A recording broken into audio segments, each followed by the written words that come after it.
Sit tight, Shug.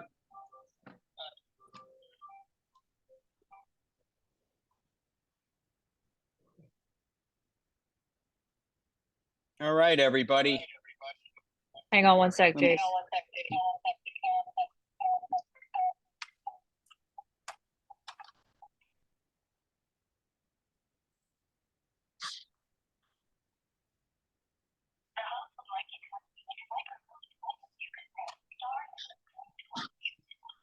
So I already unmuted Shug. I'm on my iPad also here with Zoom.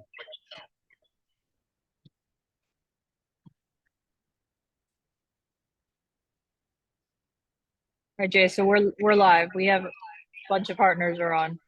All right, good. So we're live. Shug, are you there? Jason, you just need to unmute your phone. Yep. Got you, Shug. You there? You're still muted. Hold on.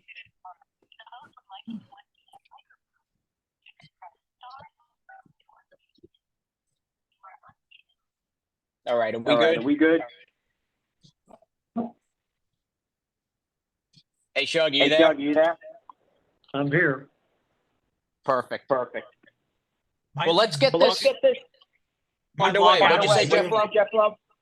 You might log out of the Zoom app and just do it by the phone, because otherwise he's going to be hearing everything twice. All right, so I'm going to get off. Good. You guys have me, correct? Yes. All right. So I'm just going to start here. This will be audio only. Appreciate everybody jumping on for Tuesdays at 2. Our Christmas edition of Tuesdays at 2. Really thrilled to be joined by Hall of Fame trainer Shug McGaughey, and we definitely thank Shug for taking time out of his schedule. You know, it's a busy time of year for everybody, and we're thrilled to have him on. It's a real honor to have him training in the stable for us, and we'll run through actually the horses he currently has for us. But first, a little bit of background, and I totally understand. You know, if you're a West Point partner, you're a fan of the game, you're of course familiar with Shug McGaughey. And you know, Shug is about as modest as they come, but you know, bear with the Shug. The numbers are really incredible. All right, so 10 champions in Shug's training career. He's got 4 Hall of Fame horses, 9 Breeders' Cup victories, and there are some legendary immortal names. Personal Ensign, who was unbeaten, Easy Goer. And Shug's also trained 2 of my favorite all-time fillies in my 30 years of being a fan, Heavenly Prize and Inside Information. And Shug got that Kentucky Derby win about a decade ago with Orb.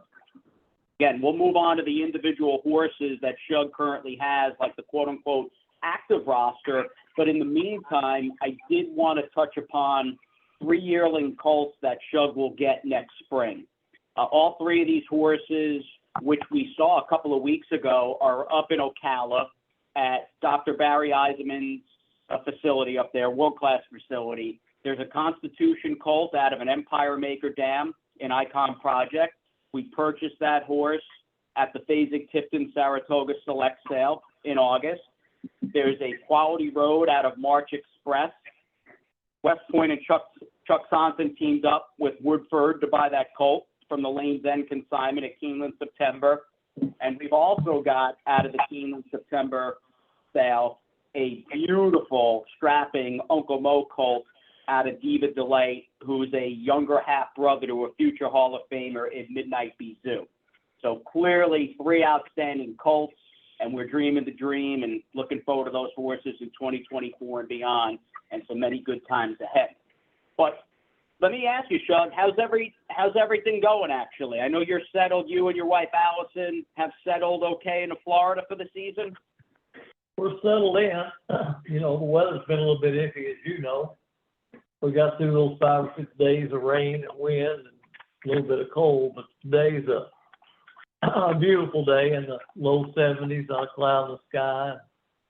This is typical December weather in South Florida.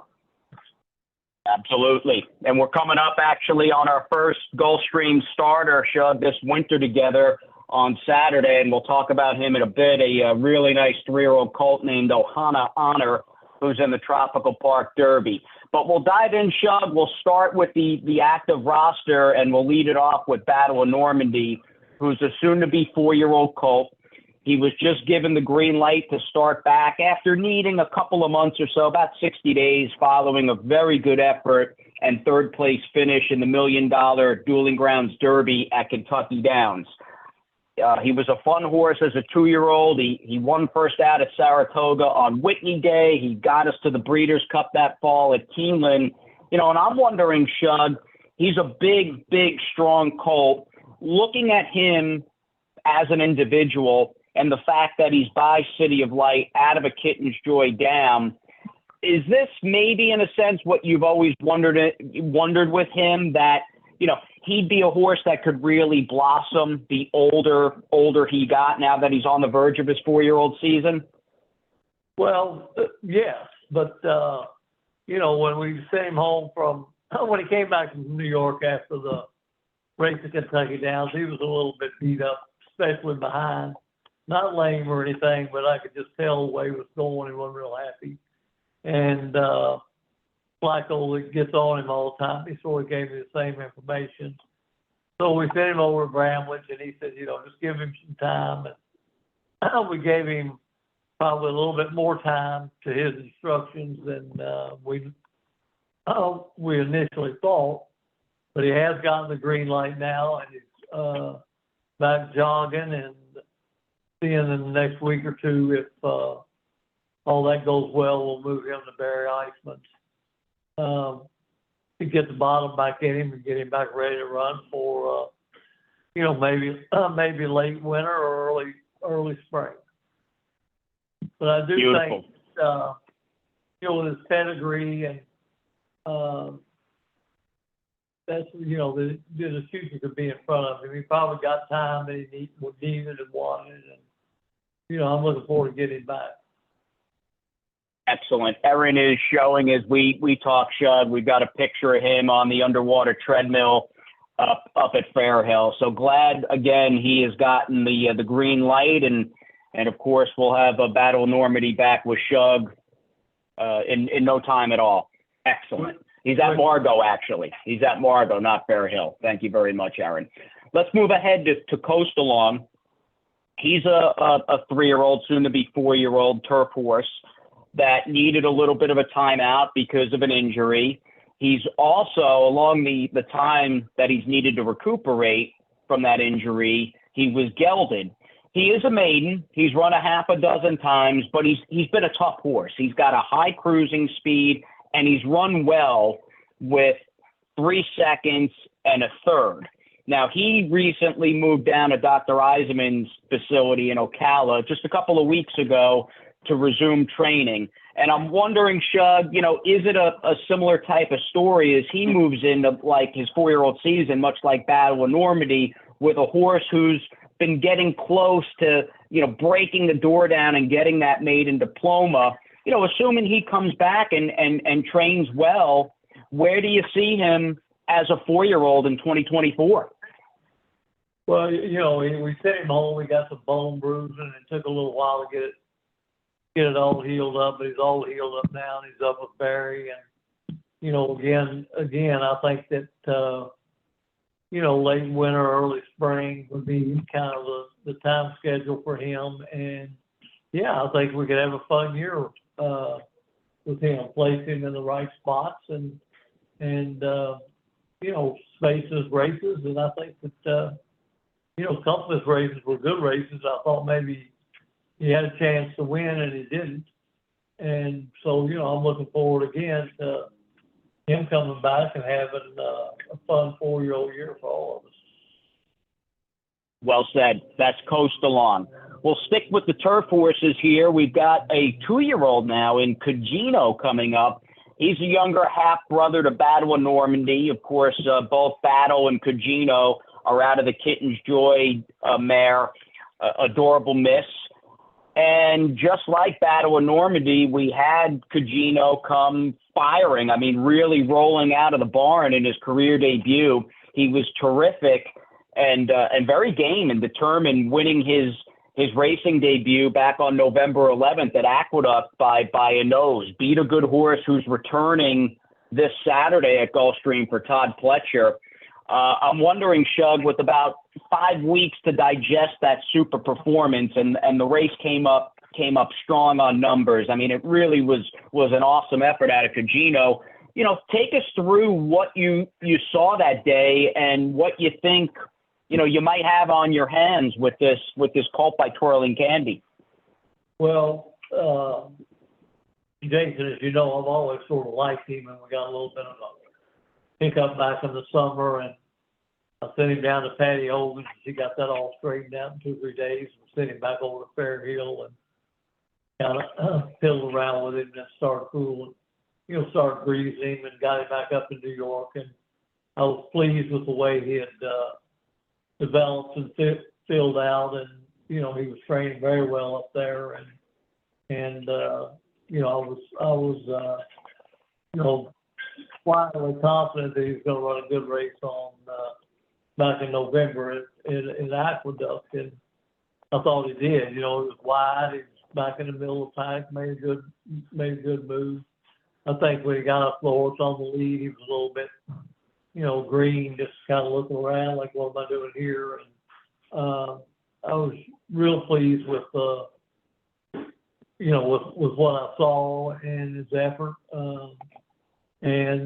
Back early in the summer before he had the hiccup, he'd been training pretty well, so it wasn't anything that was a surprise when he came back and trained well.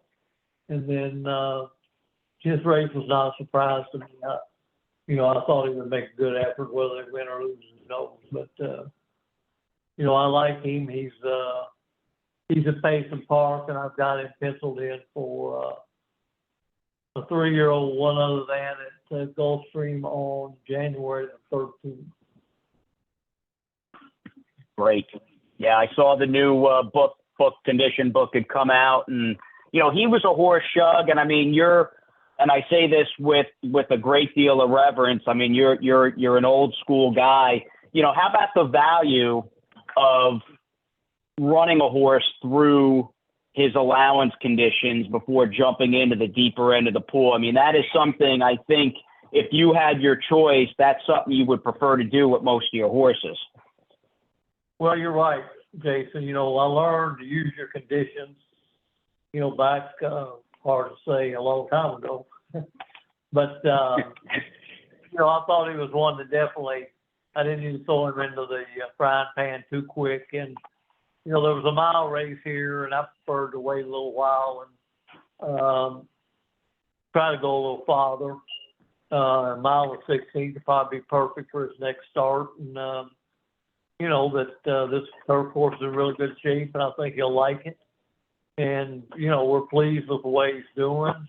He's also at Payson Park, and he's down the breeze again this weekend. So, we'll be looking forward to that. But, I think he's a nice horse. If everybody doesn't get too excited, that we'll be able to bring along in the right way. And, maybe if he's that kind, find a little stake or somewhere along the line between here and Tampa, if he performs good the next time he runs.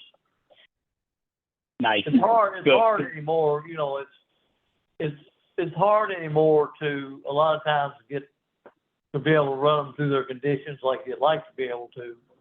These guys all jump in the stakes, and a lot of the condition races don't go. So sometimes you're forced to kind of do something maybe that you don't exactly want to do, or to do that quickly. But I'm feel sure the race on the 13th will go, and I think that running against winners the first time is going to be a great indication of kind of where we stand with him. And it's not the 13th, and we'll find another one like it and take him from there. Beautiful. And again, the horse that he beat is running back this weekend at Gulfstream. I know it's a race I'll be I'll be watching. You know, you want to see a horse that you defeated come back and run well, and that horse is in Saturday, a few hours before Ohana Honor races. We will continue on, and next is Dripping Gold, who's a 4-year-old gelding, just on the verge of his 5-year-old birthday. He's in the midst of a little vacation, a little bit of R&R in Ocala. He's also at Dr. Eisenman's place. He's been a neat horse and a tough horse. He's got a couple of wins. He's hit the board in 8 of 14 career starts, so he's usually right in the mix. I'm wondering, Shug, you know, as far as his little vacation goes, what do you expect moving on to his 5-year-old season with Dripping Gold? Because he does feel like a horse, as fun as he's been at times. There's been some races where maybe you felt he wasn't giving 100% of himself. Where are you at with him, again, looking forward to 2024?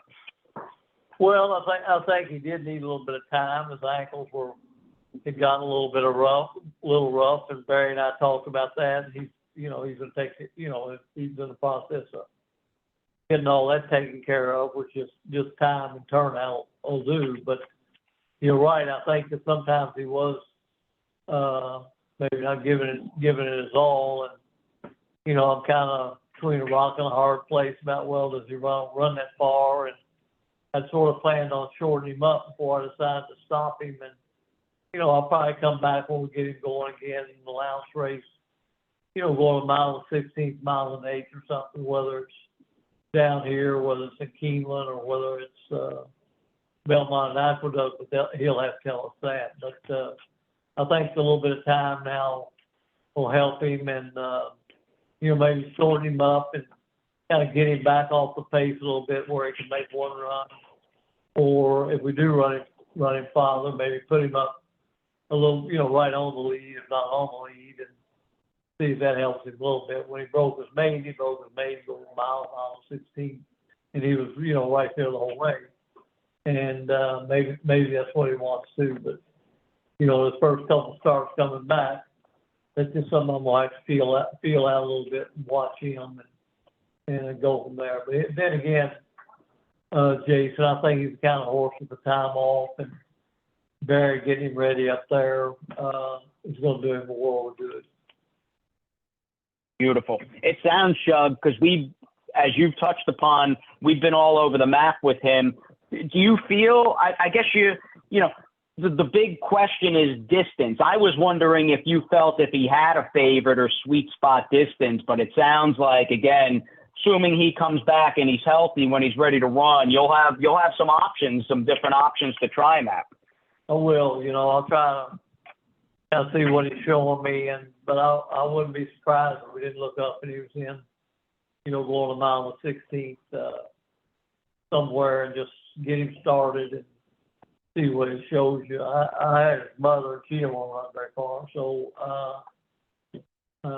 we'll see. We'll see. But I think, and then again, I think he's the kind of horse that we played him around right and get him to spots like Colonial and Kentucky Downs, and if not in New York, it'll suit him really well. Erin just texted me. She wants 5.5 furlongs for this horse, Shug. Drop back and make one monster run from the back of the pack. All right, tell her I'll run him in her name. All right, sounds good. She's listening. You heard that, Erin. All right, we'll move on. We'll move on to Integration. He's our unbeaten 3-year-old colt by Quality Road. He's just been spectacular. I mean, he really is an exciting prospect.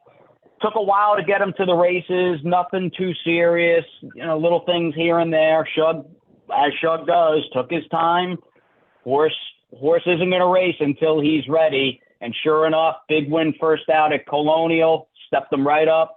Beat a really nice horse. In fact, a Grade 1 winner now in the Virginia Derby in his second start, and pretty much ran off the screen a few weeks ago at Aqueduct in the Hill Prince. That was back on November 18th. And the course record is close to 4 decades old, and he challenged it. This is a serious horse. He is now at Payson Park. In fact, he worked an easy 3/8 last Saturday over the weekend at Payson. we've got a lot of potential here, and I know there's a lot of excitement, Shug. I'm wondering at this point, just looking at the big picture, where you stand in terms of potentially mapping out a 4-year-old season for integration. Well, right now, as we talked, we're going to take a look at the Pegasus.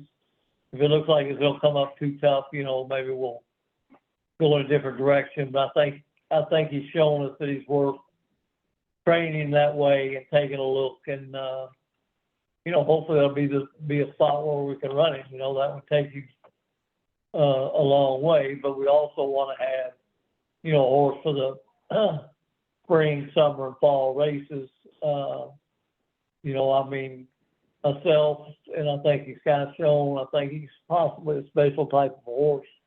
And, we sure want to be able to give him that chance in maybe some of the big races in New York, or, maybe even, like a race in the Derby Day at Churchill Downs. That'd be something we just got to watch the turf course there. But, and use some of the races in New York to, try to have some fun with him and go from there. But he acts like he's special. He trains that way. He's very push button. Like you said, Jason, he just had a few little bumps and bruises. I think he really didn't.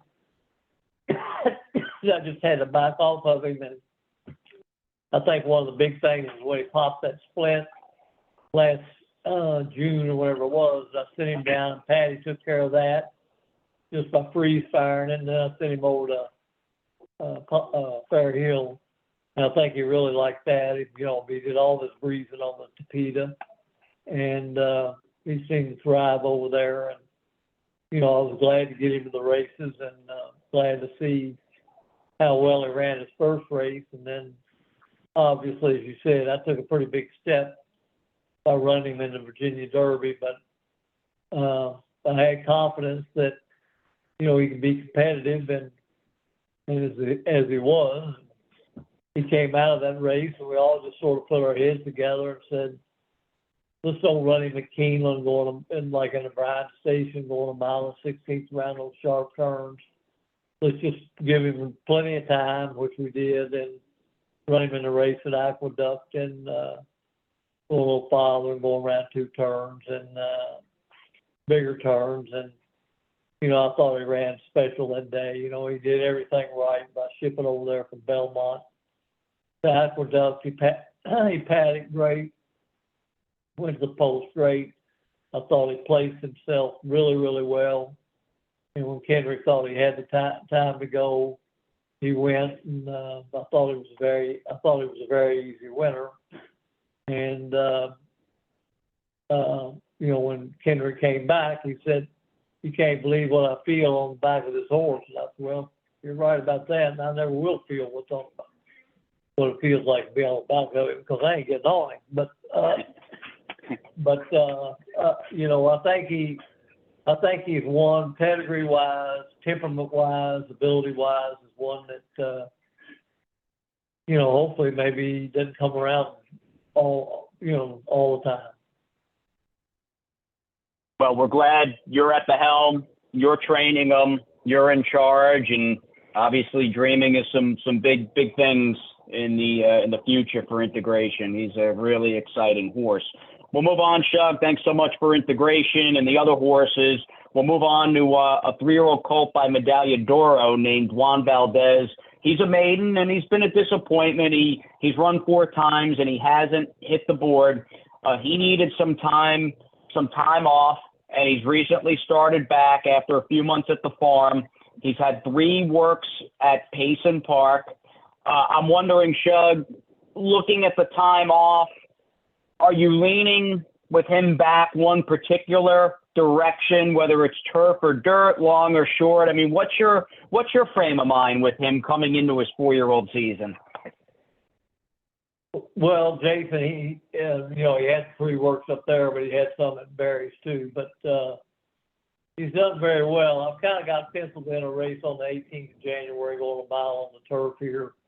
his numbers on the turf are pretty good, but I think he's just gonna have to tell us that he shows more in the morning than he's giving us in the afternoon. So I'm just kind of plan to start over again, factor with him and see what he shows us and kind of let him take us from there. If the turf race doesn't work, then we'll go back and try him on the dirt. And, I think there's a lot more there that he's given us, and I think that he's done very well at Payson Park.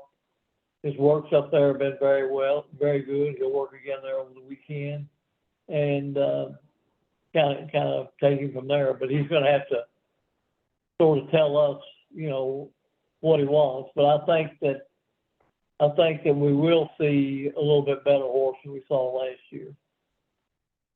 Good. Sounds good, and fingers crossed with Juan Valdez. Good vibes as well. Moving on to Ohana Honor, who's a 3-year-old colt.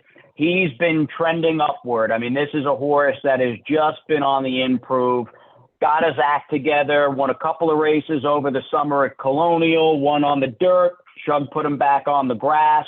And although he didn't win last time, I thought in a lot of respects he ran as well as the winner Northern Invader, who West Point also owns in the Gio Ponte Stakes. And again, as I mentioned at the top, he'll be our first Gulfstream starter this winter with Shug this coming Saturday at Gulfstream in the Tropical Park Derby, which is great. We missed the race last month, Shug at Churchill. That's a whole other conversation regarding their turf situation throughout the year. I'm wondering, though, as this horse has steadily raised his game and now you slot in Tyler Gaffalione to ride, I mean, what's your frame of mind with how he's trained going into the race on Saturday?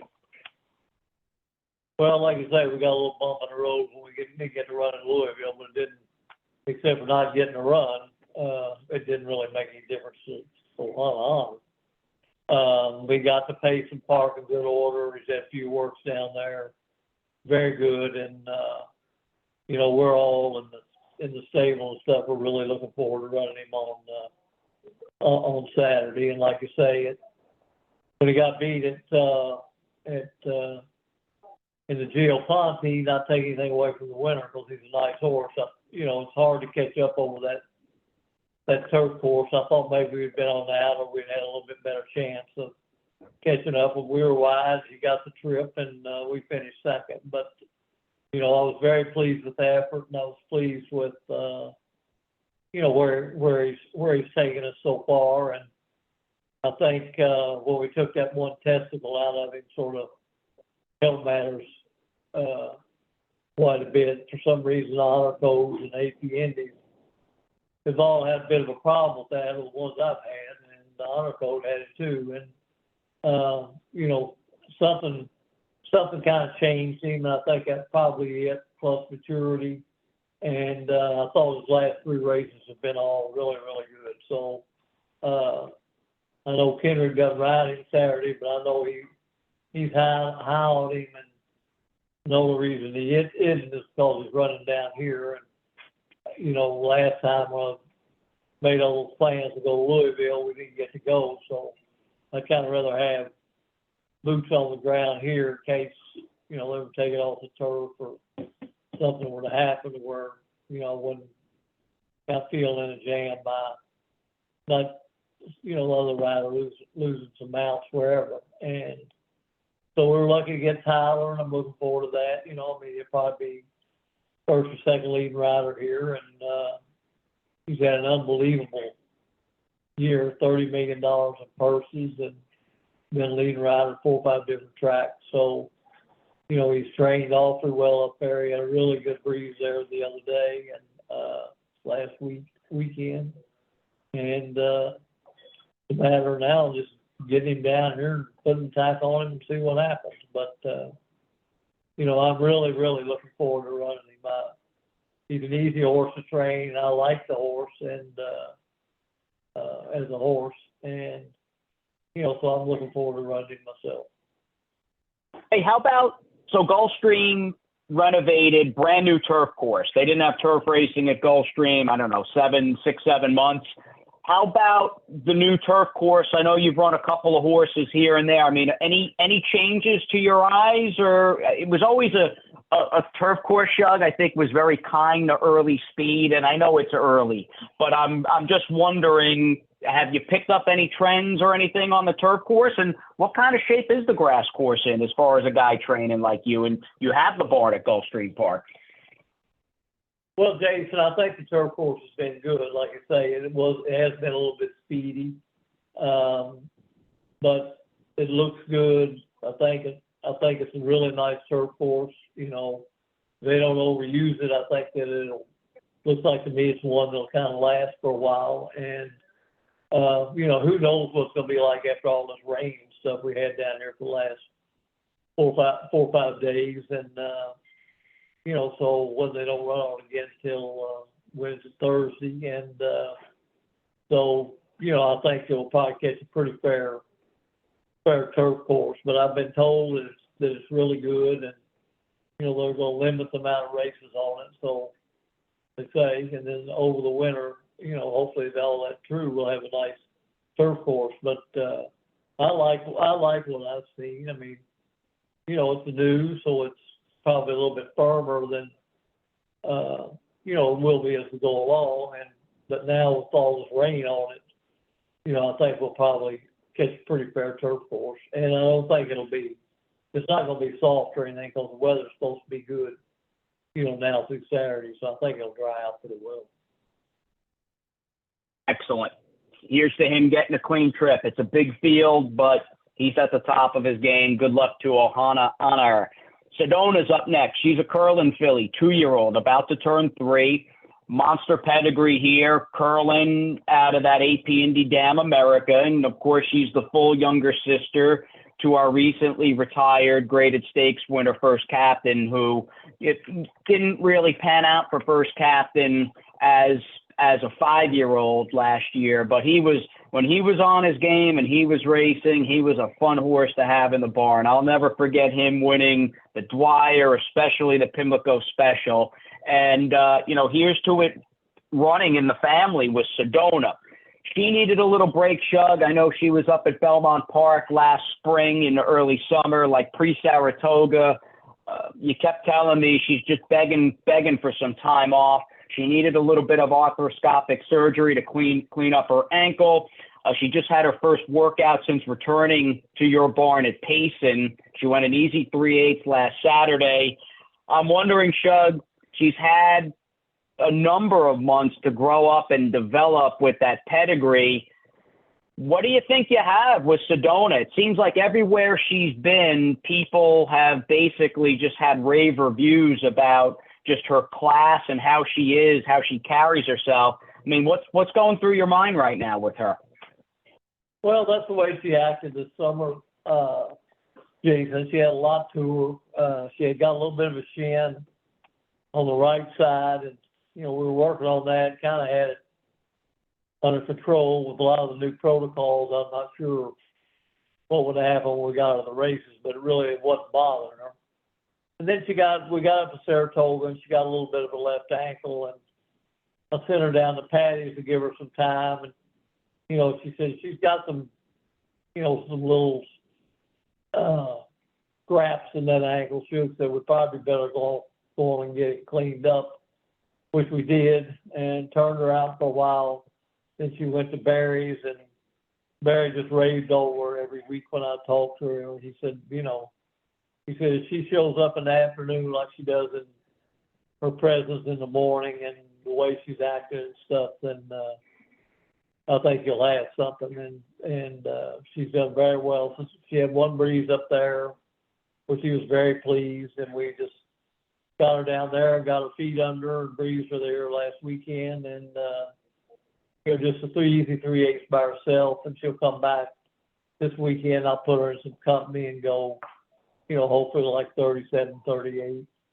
Let her gallop out some, just trying to get a little bit more of the bottom in her before we spin her off too quick. But you know, I don't think it's gonna take a long time to get her ready to run. And if she keeps going the right way, I would hope first part of February, so we should have her about ready. That's beautiful. I hate asking. I really don't like asking. All right, so what are you thinking here in terms of a timetable? But that's beautiful.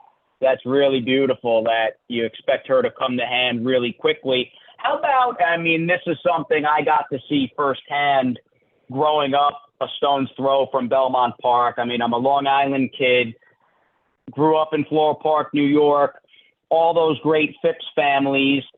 Talking about Sedona, you train first captain. How much of an advantage is it at times to maybe train multiple family members? I mean, do you lean on the prior history of a first captain when you've got like his younger sister in the barn? Sometimes, Jason, I'll be watching one and I'll tell Anthony or Reed or some of them, I said, that horse brought my say a lot of his mother. He did this and did that, just doing the same thing. He might have been a little bit, first captain might have been a little bit more precocious than Sedona. She might have a little, the curl and APN, dirt 2 turns, which is fine. And,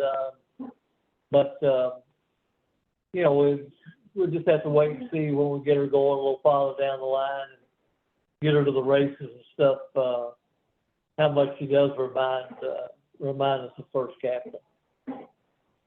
All right. Sounds good. We've got a gray horse up next, gray colt by the legendary Tappet named Signator, who really broke through, I thought, in a big way, going back to his 2 straight wins over the fall at Aqueduct. The first one going a mile, and then he successfully stretched out to 2 turns and got the 9 furlongs. And both those wins, by the way, everybody, I mean, they were pretty closely spaced. The first one was October 21st. Then he came back and blasted through his 2 other then on November 12th. It's time now to see what we've got in the in the near term as he steps up and is about to embark into stakes company. We've got a race in New York, the Queens County on New Year's Eve. It's of course up at Aqueduct.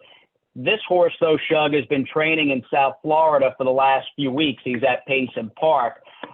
I'm wondering, Shug, because there might be a race like the Harlan's Holiday that would suit him from a timing and just condition standpoint at Gulfstream. What are some of the advantages that you think of, or that, your frame of mind with bringing him back to New York for the Queens County if we do go that route?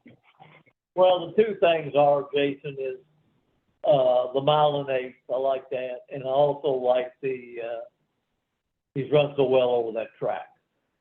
Now, I've been looking at the PPs and the numbers, as all day today. And just before y'all called, I was looking at the PPs for the Harlan's Holiday.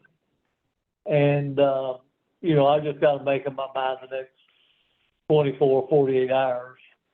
I'm leaning towards the Queens County, as you know, but I was a little bit surprised at what I saw in the Harlan's Holiday. And one of the advantages of the Harlan's Holiday is I just got to ship an hour and a half down the road, which I don't mind shipping from hot to cold if we have to go up to Aqueduct. Either, I just get him up there and run him and bring him back. But, we'll just have to wait and see. But right now, we're kind of heavily penciled in for the Queens County, but I'm going to try to make up my mind for sure in the next 24, 48 hours. He's got the pedigree. I mean, obviously, hopes were high when he won his second start as a 2-year-old, but it seems like Shug, I mean, in short, this is a horse who, as you told me, he's going to need some racing. He just needs the experience. I mean, it does feel, Shug, he's just simply starting to put it all together, doesn't it? Doesn't that feel that way to you? I think morning and afternoon, Jason. I mean, he was training really well coming off his day other than, and then, that was why I ran him back. And, he's come down here and he's trained really well in the morning. And, I'm just, we've got our fingers crossed he's going to put it all together in the afternoon as we go along. And is a competitive older horse, which I think that he's got a big chance again, but to be. And just as I was talking about integration is, the biggest thing that we want is, to run him this winter a little bit, but also to have a nice horse for summer and fall. Perfect. Stop the Press is up next. He's a 2-year-old colt, big, long striding colt by Uncle Mo. I saw him a week and a half ago at Payson. Side profile, my jaw was on the floor. Just the size of him and how gorgeous he is. He debuted sprinting at Keeneland, and then we stretched him out, and he was 5th in his 2-turn debut late November at Churchill. We've got a race penciled in for him December 30th at Gulfstream, going 1 mile and a 16th. Shug, the 2 jocks that have been on him in the afternoon, Brian Hernandez Jr. and Tyler Gaffleone, have both really stressed and relayed that they think this horse feels amazing, absolutely beautiful beneath him, but is simply a work in progress. Is that something you see as well with this horse as we look forward to his 3rd career start? Yeah, I think so. He's going to work tomorrow at Payson, and you saw him train, Jason, at Saratoga. He didn't do anything wrong. He's just not Einstein yet. So we're waiting for him to be Einstein, and so I think that with stretching him out, that was his first race around 2 turns. I didn't think it was a bad race. And, coming back down here, I expect to see some more, and I think we'll see some more as we go along. I like the horse, and I've always liked the horse. And so we'll see, like I say, we've got the next step here on the 30th, going around 2 turns at Gulfstream, and we'll see what happens from there. But I think he has trained well since his last race, and I think that he's still young. He's still a young horse, and as you say, he's big, and he's always been just sort of in his mind immature. And I had a lot of trouble with him around the starting gate. Not that he was bad in there, but he just wasn't learning. And, I hope we've got all that behind him. But so it took a little while to get him where I wanted him. And, so now I think he's got to take us where we want him to be. And hopefully, we've gotten 2 decent races into him. And that, possibly on the 30th, he can break through with a big race, whether it's win or lose, who knows. But just to show us even a little bit more than what he's shown us so far.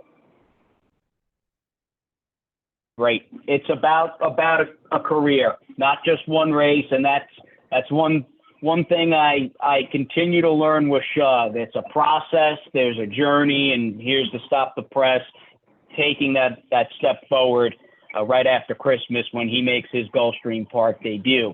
At some point this winter in 2024, we'll have a Gulfstream debut as well from Very Practical. She's a daughter of Practical Joke. She's currently a 2-year-old filly. Had one of the craziest adventurous trips I can remember for a West Point horse in her career debut. But in the middle of all that craziness, seemed to really do a lot of things well throughout that race.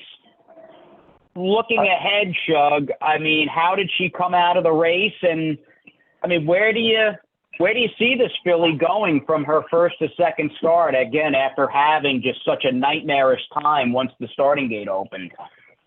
Well, that was kind of a ridiculous race, too. I agree. I don't know why she didn't break any better. And she made a great kind of a move and got stopped, and then she kind of got going again, got stopped again. It's sort of a race that I don't even think about. But I'm going to take tomorrow at Payson Park. She's going to gallop out of the gate with another horse that didn't break very well down here. And, hopefully that'll kind of get that part of it behind her. And, she's ready to go again after, sometime after the first of the year, there's there's a spot. I mean, the book, it, you know, is on my phone, but I don't have it with me. And you know, we'll find a spot to run or go a mile and 16th or something. But, you know, we've always liked her, as you know, and, you know, it was unfortunate that we had so many incidents in her first race. But like I say, she showed enough to think, well, let's when she's ready, let's look forward to taking her back over there. Beautiful, beautiful. Glad she's well. Glad she's at Payson, and I'm gonna head up tomorrow as well for training for a little bit. So I look forward to seeing her and stop the press train among some others. Wayhill Road is our last horse. He's a soon-to-be 4-year-old son of Quality Road. He's getting a little bit of a break at Dr. Eisenman's in Ocala, but prior to Shug feeling that the horse needed a little bit of time, this was a horse that was, again, trending up, trending the right way. And when we last saw him racing in October, he was an impressive maiden winner on the turf at Keeneland. It's taken a little while with him, Shug, and he's been pretty consistent. But I feel like to get to the level we saw in October, that was a different version of Wayhill Road. Is this just simply a horse that has needed and will continue to grow up once we bring him back as a 4-year-old? Well, no doubt. I think this race at Kentucky Downs was pretty good too. I thought he was going to win, and of course it was on the lead of Steve Asmussen's. When we got up to him, he kind of had a little more gear. Rosario told me that himself, and he rode the winner. And but I was very pleased with the way he did everything at Keeneland. That he set himself fine, and he finished good. And I just thought he was the kind of horse that if we give him a little bit of time, bring him back, get a race into him sometime over the winter somewhere, and then have him again spring, summer, and fall. But I do like him. I've always liked him. Yeah, he was one horse. I stopped by the barn, I don't know, a week ago, because your son, Reeve McGaughey, is one of your assistants. We know Reeve, we know Anthony Hamilton. Reeve was telling me he's really excited about having Wayhill Road back as a 4-year-old. That was the one horse he kept kind of telling me that he really feels there's a lot more in the tank. So I was pretty happy to hear that out of Reeves' mouth, and his opinion's so solid. So that'll run through the active horses that Shug currently trains for West Point Thoroughbreds. I would love to open up the phone lines for a little Q&A. You can unmute yourself. Erin and/or Jeff Lowe are at the controls. But Shug, before we bring in some partners with the Q&A, I texted you last week when the news announced. I congratulated you, but just from a point of, loving the game so much and caring about it so much, like so many of us do. How about your new role? I was really happy to see you're on the HISA Horsemen's Advisory Board. Well, I'm looking forward to it. The first meeting was the other day, and as I told them when we zoomed in, that I'm going to listen and not talk, kind of get a feel of what the other members sort of thought. I guess in some ways I was a little bit surprised. And we'll try to condense it down a little bit and, talk about most of the things that's got a lot of merit that we need to address right now. And that's sort of getting HISA and their drug regulations and that kind of stuff sort of pulled together instead of everybody kind of fighting among themselves and having their own ideas.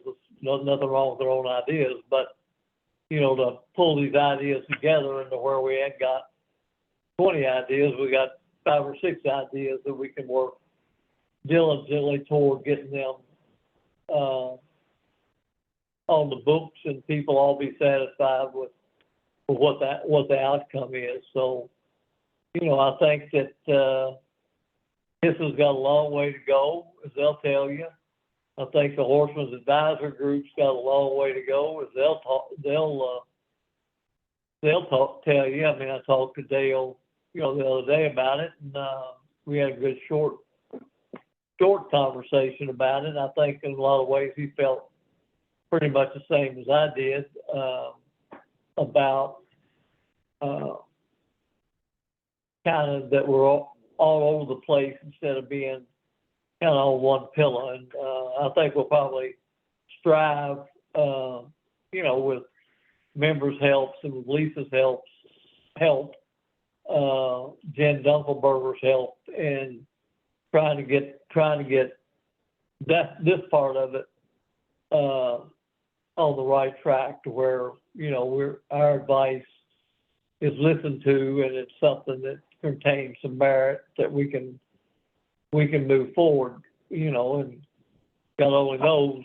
We all know that right now we need some help, and I think that it's out there. If we can just get it pulled together and people listen instead of wanting to have their own agenda, I think that HISA can work, and I think it's something that's long been needed. When it all first came out, I didn't really think it was going to be quite as elaborate as it is, and I'm not sure that it doesn't need as a whole need to be contained a little bit too. But we'll see. But I've been doing this a long time, and when Lisa asked me, I had a little bit of should I or shouldn't I?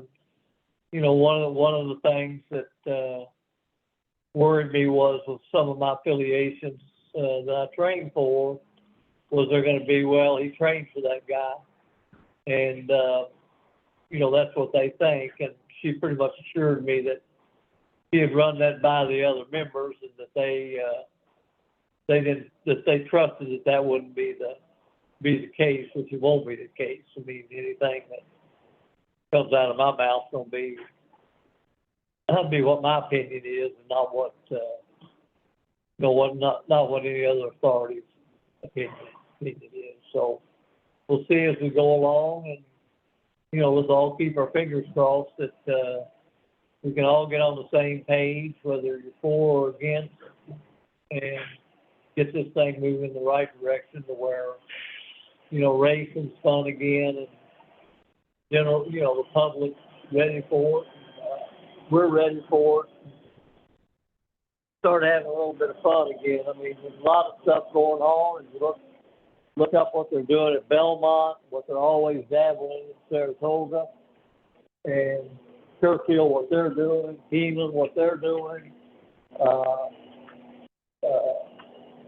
Even like with Santa Anita, putting the synthetic track down on the training track. It's not that big a deal, but it's something that's happening. So that's what we need to have. Well, I'm glad you're on the front lines there, Shug. Boots on the ground every single day, and it is much appreciated. If anybody has a question to ask Shug, you can don't be shy. Ask away. Jeff Lowe texted me, there's an unnamed user raised hand to ask a question. So if you're still there and you want to ask Shug, here's your moment to do so. Yeah, Jason, Jeff Silver here. Shug, I've been to your barn up at Fair Hill a couple times. The lady up there is very, I can't remember her name, but she's very nice and very helpful. Just want to let you know that. I appreciate that. Her name's Brooke Benton. Okay. She's a very nice lady. She's happy to show you around, show you everything, and take pictures of the horses with you and videos and stuff. So, and she's always got a handful. But anyway, I wanted to get to Cugino. I mean, with all the trouble that horse had, he still ran the last 2.5 furlongs in sub 30 seconds, which is impressive. And I'm just wondering, can this horse translate to the dirt? And if not, I want to follow the horse. If he's going to be a turf horse, what would you do if the turf races come off? Would you take a shot at running him on the dirt or the Tapeta in the future? Yeah, I mean, I don't think, yes. I'm not going to point him to a dirt race, but if it were to come off, especially down here running him on the artificial, I wouldn't have any problem with that. I'm one of the guys that is a little bit of a proponent of the Tapeta track. I got started with it at Keeneland when it was a poly track, and we had quite a bit of luck with it. And so I'm a Tapeta track fan, and obviously at Fair Hill, as you saw, we use it quite a bit. And I appreciate you sharing that with me with Brooke. She's been a big help. Okay. Yeah, and, I sent her. I sent Brooke. Oh, go ahead, Jeff. Go ahead. Yeah, I mean, what's your short-term and long-term prognosis for Cugino? I mean, you think he's Well, like I gonna say, be he's got the race on the 13th that we'll run him here, going a mile and 16th on the turf for straight 3-year-olds, other than. Hopefully he'll. I'm not going to use hopefully. He'll run well, and then we can kind of go from there. There's 3-year-old stake here. There's 3-year-old stake at Tampa, and then hopefully we can have a, fingers crossed, a nice horse for those big races that they have in New York in the spring and the summer, and Saratoga in the fall, and in August, and there's even one in Belmont in the fall. Now what's gonna, don't hold my feet to the fire, because I don't know what the stake schedule is going to be with all that's going on at Gulfstream. It hasn't come out yet, not at Gulfstream and Belmont, because it's going to be at Aqueduct. So whether they change much around, I don't know, but we'll know pretty soon. But that would be kind of what I would hopefully be able to point him for. Okay, and then very practical. What do you think? What do you think she's going to be able to do? Well, she always trained well, and I don't know why she broke quite as tardy as she did the other day. But she showed me some things in her races that I was pleased. I mean, I thought she got herself up and conditioned down on the inside there. And I thought, well, we're going to be okay now. And then she got stopped, and we dropped back, and then we started making a move again, got stopped again, and that was pretty much it. But she came out of the race good, and we're going to find a race here. It's not too far from now, but like I say, the condition book isn't out yet except online, and I'm talking to you all on my phone, and I can't get it up, but it's not far. It's the middle of January, the 14th or something, and we'll point her for there. It's on the dirt, and I think she's a filly I like, so we'll just see where she takes us. Well, with that kind of trip, does that discourage a horse, or is that a good thing for a No, horse? not really. I mean, it shouldn't. I mean, you wish it wouldn't happen, but I don't think it bothered her at all. Okay. All right. Great. Thanks so much, Shug. Appreciate it. All right. Thank you. All right, Jeff Silver, thank you very much. Somebody else, Mike Pagano, asked, will Cugino try the Derby Trail? I think Shug answered that. Wouldn't be averse to trying him on the dirt or something like that, but not going to point to a dirt race. Jay Schumann, Jeff Lowe mentioned you had your hand raised and then you lowered it. I'm not sure if you have a question, but if anybody else has a question for Shug before we let him go and we thank him, this has been phenomenal, and we're hitting the 60-minute mark. Speak now or forever hold your peace. So Jay did text a question. He said, is the 2-month break between races for Cugino a function of his age, the availability of races, any challenges that might be residual from the summer, or all of the above? No, I think it was game plan a little bit. It might have got stretched out a little farther. The race here that's coming up is going a flat mile, and I didn't really want to run him here going a mile on this turf course. Now, some of that stuff's changed now that we've had all that rain, but, you know, I think that we're early on, you know, and it's December of his 2-year-old year, you know, we don't really need to get in a hurry, but all's well with him. And, you know, that was just a shot that I called, and because I didn't really have the spot that I wanted. But the one that came up in that book, I mean, if it had been January 1st, he'd been in there, but it wasn't January 1st. So we're going to run him on the 13th, and, you know, I think that the spacing will be perfect for him, and he should be ready to go. You know, one thing you know, we all got to think about it is, you know, it's December, and next month's going to be January, so we got 12 more of those to go. So, you know, we don't need to, you know, we don't need to rush them off the feet by any means. Well said. Well said. It's about a career, and it certainly started auspiciously. That's for sure with Cugino's win back in November. Last call here with Hall of Famer Shug McGaughey. Anybody else have a question? Bob said, thanks, Shug, so much for joining us. Really enjoyed the call. Mike Andriatola raised his hand for a second. I don't know if Mike has a question. Fire away, I'm here.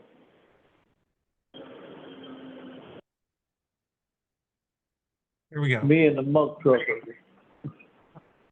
Go ahead, Mike. Might have to hit *6.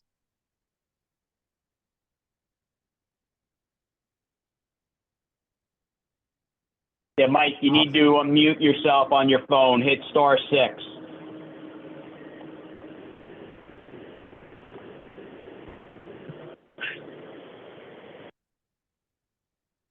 Well, I don't think that's working for Mike.